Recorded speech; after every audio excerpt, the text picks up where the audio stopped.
Unajua hizi mambo za kupendana bwana, muda mwingine zinatoka kwenye wakati mgumu. Jamaa mke wake kamuua mtu, anamwandikia meseji, mme wangu nimemuua mtu huku, kuna msala, naogopa kukupigia kwa sababu watu watanisikiliza nikiwa najielezea, naomba rudi nyumbani basi haraka. Mme wake sasa amepaniki, anarudi zake home chapu. Anapofika anakuta kweli kuna mwili huko kwa chini. Sasa ni harakati za kutaka kumsaidia mke wake ili asiende jela. Kwa hiyo wanatakiwa wasaidizane, wachimbe shimo chapu ili mtu amfikie. Jamaa bado hajajiuliza mbona ni usiku alafu huyu mtu kafaje, yani umemuuaje? Sasa wacha kwanza shida ishi, afu maswali atafuata baadaye.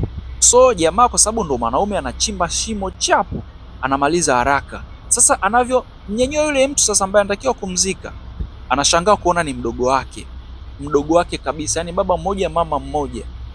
Jamaa anashtuka, anasema wewe umemuua mdogo wangu?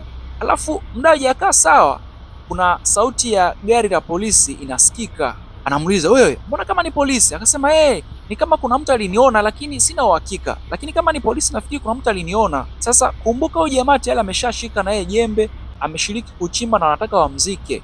Kwa hiyo hapa hatuna uhakika kama polisi wakifika watamuelewa huyu jamaa kama hajahusika, kwa hiyo hawatamkamata, watamkamata mke wake peke yake, au polisi watawakamata wote na kusema wote wameshiriki. Sasa nakumbu uvae viatu vya huyu mshikaji, alafu niambie ungekuwa wewe ndio yeye ungefanyaje? Niandikie kwenye comment hapo chini. Mimi naitwa Don.